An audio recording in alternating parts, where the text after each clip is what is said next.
Welcome back students, welcome back to the channel. आपका channel पे स्वागत है। हम क्लास 9th एनसीईआरटी हिस्ट्री के चैप्टर फर्स्ट पढ़ रहे थे, फ्रेंच रिवॉल्यूशन। ऑलमोस्ट हम लोग लास्ट इसके एक बाद एक या एक से दो मतलब मैक्सिमम 2 वीडियो और आ सकते हैं। उसके बाद फ्रेंच रिवॉल्यूशन चैप्टर कंप्लीट हो जाएगा। एनसीईआरटी हिस्ट्री का कंप्लीट फ्रेंच रिवॉल्यूशन आपको समझ में आ जाएगा, क्योंकि मैं प्रत्येक घटनाओं, प्रत्येक इंसिडेंट्स को मैं काफ़ी डिटेल में और प्रत्येक घटना को एक दूसरे घटना से इंटरलिंक करके मैं बता रहा हूँ, so that you can understand it easily, ताकि आप आसानी से इसे समझ सकते हैं। प्रीवियस लेक्चर में आपने और हमने पढ़ा था कैसे फ्रेंच में एक डायरेक्टरी गवर्नमेंट का शासन होता है, और कैसे डायरेक्टरी गवर्नमेंट और लेजिस्लेचर में हमेशा ताना बाना हमेशा उन दोनों में क्लैश होते रहता है। और अगेन उस दोनों में झगड़ा के बीच, उन दोनों में जब क्वारलिंग होता है, झगड़ा होता है, तो उसका फायदा उठा के कैसे नेपोलियन का राइज होता है, वो अगले वाले लेक्चर में हम देख लेंगे। लेकिन इसके पहले वाले लेक्चर मैंने आपको बताया था कैसे जैकोबियन गवर्नमेंट को हटा दिया गया था और कैसे एक डायरेक्टरी गवर्नमेंट को फॉर्मेशन किया गया, जो 5 मेंबर थे लेजिस्लेचर, 2 लेजिस्लेचर काउंसिल थी, उनमें से 5 मेंबर्स को डायरेक्टरी के मेंबर बना के उससे देश को चलाने की बात की गई थी। लेकिन डायरेक्टरी और लेजिस्लेचर में हमेशा झगड़ा होते रहा और पॉलिटिकल रूप से इनस्टेबिलिटी क्रिएट होती रही फ्रेंच में। और अगेन उसका फायदा उठा के एक मिलिट्री डिक्टेटर तानाशाह, एक सैनिक तानाशाह नेपोलियन का उदय होता है, वो अगले वाले पार्ट में देखेंगे। आज पार्ट में आप देख रहे होंगे वुमेन इन फ्रेंच रेवोल्यूशन, यानी महिलाओं का क्या योगदान रहा। देखिए, महिलाएं, वुमेन समाज का एक ऐसा वर्ग है, समाज का एक ऐसा सेक्शन है जहां पे प्राचीन टाइम से लेके अब तक उनको इक्वलिटी का राइट बहुत कम मिला है। अब हमारे देश में बात कीजिए, हमारे देश में कहने को तो लेडीज फर्स्ट है, लेकिन मोस्ट ऑफ प्लेस पे आप कहीं भी जाइए, कहने को तो है, लेकिन जो प्रायोरिटी होती है मेल को ज़्यादा दिया जाता है, प्रायोरिटी होती है पुरुष प्रधान समाज आज भी हमारे देश में है। और यूरोपियन कंट्री में अभी काफ़ी परिस्थितियाँ काफ़ी सुधर गई हैं, लेकिन हमारे देश में भी बात करें तो बोलने के लिए लेडीज़ फर्स्ट हैं, लेकिन मेल डोमिनेंट सोसाइटी आज भी भारत का एक पितृ सत्तात्मक समाज हमारे देश में है। ठीक है, तो हम फ्रेंच सोसाइटी में महिलाओं के योगदान के बारे में बात करते हैं, तो हम 2 भाग में देखेंगे यहाँ पे, वुमेन इन फ्रेंच रिवॉल्यूशन, या कह सकते हैं इंपॉर्टेंस ऑफ वुमेन या contribution of women in French revolution. यानी फ्रेंच रिवॉल्यूशन के दौरान, यानी फ्रेंच रिवॉल्यूशन से पहले महिलाओं का कैसा लाइफ स्टाइल था, फ्रेंच रिवॉल्यूशन होने के बाद महिलाएं को लाइफ स्टाइल में क्या सुधार आए, या महिलाएं फ्रेंच रिवॉल्यूशन में कैसे आगे बढ़ चढ़कर भागीदारी ली। कोई भी इंसान किसी भी रिवॉल्यूशन में तभी जाता है, उससे कुछ डिजायर्स होते हैं, कुछ महत्वाकांक्षाएं होती हैं जो उससे जुड़ी होती हैं। जो हम इस रिवॉल्यूशन को अगर सक्सेस करा देते हैं तो हमको ये राइट्स मिल जाएंगे। तो महिलाओं के वो कौन से राइट्स थे जो रिवॉल्यूशन के माध्यम से वो गवर्नमेंट से मांगना चाहती थी। तो आज हम 2 पार्ट में डिवाइड करके देखेंगे। फ्रेंच रिवॉल्यूशन के दौरान महिलाएं, फ्रेंच रिवॉल्यूशन से उनका क्या स्थिति थी समाज में, और फ्रेंच रिवॉल्यूशन होने के बाद फ्रेटर्निटी, इक्वलिटी और लिबर्टी जैसी कंसेप्ट आने के बाद महिलाओं का समाज में कैसा स्टेटस मिल जाता है, महिलाएं कितना आज़ाद हो जाती हैं, आज इस टॉपिक में देखेंगे। इसके बाद गाइज ट्रस्ट मी, आपको एक भी डाउट, कितने भी क्वेश्चन आ जाए, प्रीलिम्स यार बार बार प्रीलिम्स याद आता है, आपको कितने भी MCQ क्वेश्चन आ जाएं, लॉन्ग आ जाएं, शॉर्ट आ जाएं, आप डेफिनेटली कर लेंगे। बस इसको आप नोट डाउन करेंगे और इसको 2 टाइम्स, यानी 2 या 2 से अधिक टाइम आप इसको रिवाइज कर लेंगे। Definitely you are going to crack and you are going to achieve more and more marks in your examination. आइए बात करते हैं। देखिए, फ्रॉम द वेरी बिगिनिंग, शुरुआत से ही वुमेन आर एक्टिव पार्टिसिपेंट्स। शुरुआत से ही फ्रेंच के सोसाइटी में और फ्रेंच में जब भी रिवॉल्यूशन हुआ, उसमें महिलाओं का योगदान शुरुआत से ही काफ़ी बेहतरीन था। शुरुआत से ही वो आगे बढ़ चढ़ के सक्रिय रूप से अपने भागीदारी को, अपने कंट्रीब्यूशन को देती रहती थी in the events which brought about so many changes in the French revolution. वो अपने भागीदारी को वहाँ पे सुनिश्चित कर रही थी कि हम भी आपके साथ रिवॉल्यूशन में कंट्रीब्यूट कर रहे हैं। हम इसलिए कंट्रीब्यूट कर रहे हैं ताकि हमें भी कुछ राइट्स मिलें, हमें भी कुछ अच्छे आउटकम्स मिलें, ताकि हम भी समाज में अपने आप को स्टेबल कर सकें, समाज में अपने आप को कुछ एक अच्छे दर्जे के नागरिक बन सकें, हमें भी वो सम्मान, वो ऑनर, वो रिस्पेक्ट सोसाइटी के द्वारा मिल सके जो आपको मिल रहा है, हमें नहीं मिल रहा है। तो इसके मकसद से महिलाएं लड़ना चाहती थी, और शुरू से ही, रिवॉल्यूशन के शुरू से ही उन्होंने अच्छा खासा योगदान दिया रिवॉल्यूशन में महिलाओं ने। अब देखते हैं बिफोर रिवॉल्यूशन 1789 फ्रेंच का जो रिवॉल्यूशन हुआ था, रिवॉल्यूशन, उससे पहले महिलाओं का कैसा लाइफ स्टाइल था। ठीक है, नेक्स्ट पार्ट में आफ्टर रिवॉल्यूशन के बाद महिलाओं का कैसा लाइफ स्टाइल हो जाता है। ठीक है, इसमें पहला मैं लिखा हूं, 3rd states work for a living, laundress, sold flowers, fruits and vegetables shops. आप जानते थे फ्रेंच का समाज first, second and third state में डिवाइड था। फर्स्ट में चर्च के पादरी, क्लेर्जीमैन, बड़े बड़े लोग, सेकेंड में आपके बड़े बड़े उसके मतलब सामंत उमंत होते थे या बड़े बड़े जो बिजनेसमैन तो वो होते थे, तीसरे में छोटे छोटे व्यापारी होते थे, आर्टिसंस होते थे, फार्मर्स होते थे, लेबरर्स होते थे, शॉपकीपर्स होते थे, मोची होते थे, ये सब थर्ड स्टेट्स के लोग होते थे। तो कह रहा है रिवोल्यूशन से पहले तीसरे स्टेट्स की जो महिलाएं थीं वो अपनी जीविका चलाने के लिए, अपने घर के लोगों के, अपने घर के बच्चों और अपने जेंट्स जितने भी लोग हैं उनकी जीविका चलाने के लिए वो लॉन्ड्री मतलब कपड़ा धोने वाले जो होते थे वो काम करती थीं। कई औरतें फूल बेचती थी, फल बेचती थी, सब्जियां बेचती थी, तमाम छोटे मोटे काम घर से बाहर निकल के करती थी। देखिए तीसरे स्टेट्स के लोग जो होते थे काफ़ी निम्न तबके के होते थे, वो समाज में उनकी औरतें बाहर जा रही हैं, क्या कर रही हैं, इसको किसी को लेना देना नहीं है, क्योंकि उनको समाज में ज़्यादा रिस्पेक्ट तो मिलता नहीं है, ऑनर मिलता नहीं है, तो कोई पूछने वाला नहीं है, तो आसानी से निकल के काम कर सकती थी। लेकिन सेकेंड स्टेट्स के लोग के घर के औरतें काफ़ी, पुरुष भी काफ़ी सम्मानित हैं, रिस्पेक्टेड है, ऑनरेबल हैं, तो उनकी औरतें घर से बाहर निकलेगी तो तमाम तरह के लोग उन पर उंगली उठाएंगे, इनकी औरतें घर से बाहर निकलती है। अगर आज भी आप देखेंगे गाँव में जो काफ़ी बड़े अमीर लोग होते होंगे, उनकी औरतें घर से बाहर निकल के काम करने चली जाएँ, पूरे गाँव में लोग थू थू करेंगे, कहेंगे यार इतने इसके पास पैसे, फिर भी इसकी वाइफ घर से बाहर जाती है काम करने के लिए। ऐसा मेंटलिटी लोगों के बीच में होता है। तो उस समय फ्रेंच में भी ऐसा मेंटलिटी था, सेकंड स्टेट्स और फर्स्ट स्टेट्स की औरतें घर से बाहर निकलती तो लोग सोचते थे। लेकिन थर्ड स्टेट आज भी आप जानते हैं गांव में जो आपको ओबीसी, एससी, एसटी जो बहुत गरीब लोग होते हैं वो भी जाके खेतों में मजदूरी करते हैं। ईट वाले जहाँ ईट का जो चिमनी का भट्टी होता है वहाँ पे लोग जाके काम करते हैं। तमाम तरह के आपका गन्ना काटने जाते हैं, रोपा करने जाते हैं, तमाम एक्टिविटीज़ कोई ध्यान नहीं देता, इग्नोर करता है, क्योंकि लोग जानते हैं गरीब है, उन्हें वही उन लोगों का जीविका का साधन है। तो थर्ड स्टेट्स की औरतें मोस्टली वही छोटे मोटे काम करती थी अपने घर की जीविका चलाने में। एंड डोंट हैव एजुकेशन और जॉब ट्रेनिंग, और उनको पढ़ने का कोई अधिकार नहीं था। पढ़ेंगी कैसे भाई, पैसा ही नहीं है उनके पास, पैसा ही नहीं है, वो हमेशा टैक्स भरते भरते और अपने घर गृहस्थी चलाने में ही परेशान रहती थी। तो पढ़ने और जॉब ट्रेनिंग और नौकरी से संबंधित कोई उनको प्रशिक्षण भी नहीं मिलता था। And wealthier noble families read in the convent school and marriage, और जो वही थर्ड स्टेट्स में जो काफ़ी अमीर होता था या सेकंड स्टेट्स वाले तो वैसे ही अमीर होते थे, तो इनके घर की जो औरतें होती उनको पढ़ने का मौका मिलता था, उनको जॉब के लिए ट्रेनिंग मिलता था, और वो पढ़ती थी कॉन्वेंट स्कूल में, उस समय भी पढ़ती थी, और जैसे पढ़ती थी उसके पढ़ने के बाद उनका शादी फिक्स हो जाता था। ये नहीं उनको जॉब कराना था, उनका मैरिज फिक्स हो जाता था और उसके बाद उनका शादी हो जाता था। Working women also took care of their families, और काम करने वाली महिलाएं जो घर से बाहर काम करती थीं, यही एक उनका रिस्पॉन्सिबिलिटी नहीं था। काम करने के साथ साथ वो अपने पूरे फैमिली का रिस्पॉन्सिबिलिटी उठा रही थी, अपने पूरे फैमिली का देखभाल भी करती थी। ठीक है। And wages are lower than the men, और पुरुष से ज़्यादा, पुरुष को जितना मजदूरी मिलता था, पुरुष को जितना सैलरी मिलता था, उससे हर जगह महिलाओं को बहुत कम मिलता था। और आज भी समाज में गवर्नमेंट सेक्शन को छोड़ दिया जाए, आप प्राइवेट सेक्टर में आप कहीं भी जाएं तो औरतों को कम पैसा मिलता है। बहुत रेयर केस में इक्वल होता है, लेकिन बहुत जगह मैं देखा हूँ लेडीज़ को सैलरी पुरुष की तुलना में काफ़ी कम मिलता है। तो यहाँ भी डिस्क्रिमिनेशन, भेदभाव हो रहा है, क्योंकि महिलाओं के जो कैपेसिटी होती है, क्षमता को उसको कम आंका जाता है, क्योंकि लगता है वो पुरुष इतना काम नहीं कर पाएंगे। लेकिन ये गलत मेंटेलिटी है, इसको सुधारना पड़ेगा। पूरे देश के लोगों के अंदर जो ये मेंटेलिटी है इसको हटाना पड़ेगा। तो वेजेस कम मिलता था।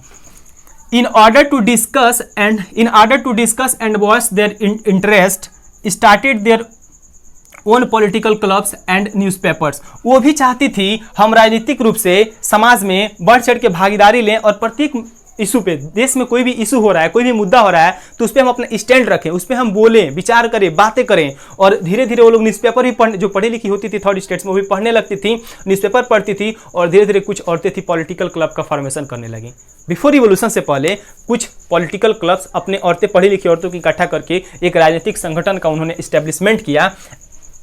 अबाउट 60 वुमेन्स, लगभग 60 औरतों का दल था, पॉलिटिकल क्लब, लगभग 60 राजनीतिक दल था औरतों का, जो came up in the different French cities, France के अलग अलग शहरों में जो पढ़ी लिखी औरतें थीं और अनपढ़ और पढ़ी लिखी औरतों को इकट्ठा करके लगभग पूरे फ्रांस में 60 पॉलिटिकल क्लब की स्थापना की थी। तो ये थे फ्रेंच रिवोल्यूशन से पहले। फ्रेंच रिवोल्यूशन से बिफोर औरतों की कंडीशन समाज में ऐसी थी। तो अब औरतें भाग ली हैं, फ्रेंच रिवोल्यूशन हो गया, तो उम्मीद तो यही करते हैं फ्रेंच रिवोल्यूशन होने के बाद औरतों को सारे सम्मान, सारे रिस्पेक्ट, सारे ऑनर, सारे राइट्स मिल जाने चाहिए। आपके सामने देखिए कैसे मिलते हैं राइट्स आफ्टर रिवोल्यूशन। रिवोल्यूशन के बाद उनको कौन से राइट्स मिले हैं, जिस राइट्स की बात कर रही हैं, देखिए।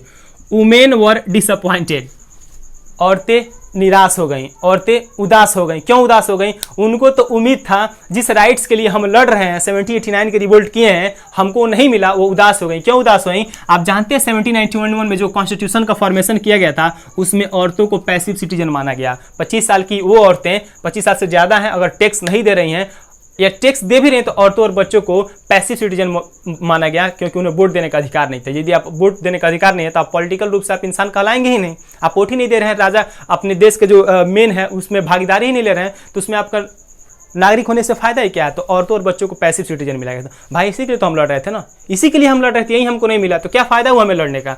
तो वो लोग काफी डिसअपॉइंटेड थे। No right to vote guys, अधिकार, कोई अधिकार, वोट देने का कोई अधिकार नहीं था, इसलिए वो डिसअपॉइंट हो गई।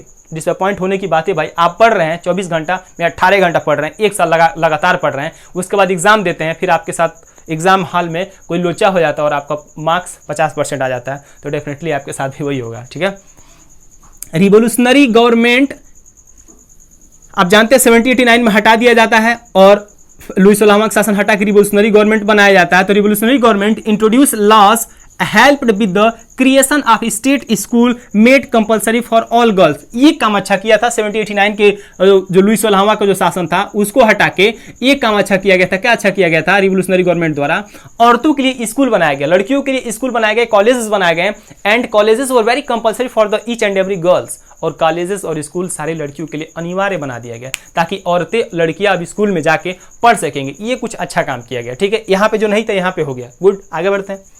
Marriage was made into a contract entered into the freely and registered under the civil law। इससे पहले समाज में, फ्रेंच के समाज में शादी होना एक कॉन्ट्रैक्ट नहीं होता था, एक समझौता नहीं होता था। कोई बंदा किसी भी औरत से, किसी भी लेडीज से शादी कर लेता था, जब उसको मन करता था उसको छोड़ देता था, अगेन दूसरा मैरिज कर लेता था, अगेन तीसरा, चौथा, पांचवा ऐसे करते जाता था, क्योंकि मैरिज कोई कॉन्ट्रैक्ट नहीं था, कोई सिविल लॉ या कोई लीगल कानून नहीं बना था। लेकिन जो रिवोल्यूशनरी गवर्नमेंट आई, अब इसको मेड इनटू अ कॉन्ट्रैक्ट, अब इसको एक कॉन्ट्रैक्ट बना दिया, समझौता बना दिया और बोला अब कोई भी औरतें आजादी से किसी से भी शादी कर सकती हैं, लेकिन रजिस्टर्ड शादी होगा। एक बार शादी हो गया तो अगेन शादी होने के लिए उसको सिविल, आपका सिविल लॉ होगा, एक सिविल लॉ के कानून के तहत उसको शादी तोड़ना पड़ेगा, डाइवोर्स लेना पड़ेगा, अगेन तब जाकर दूसरा शादी करना पड़ेगा, ताकि चीजों को कॉम्प्लेक्स इसलिए बना दिया गया ताकि जेंट्स या लेडीज बार बार शादी न कर सके और समाज में स्टेबिलिटी बना रहे।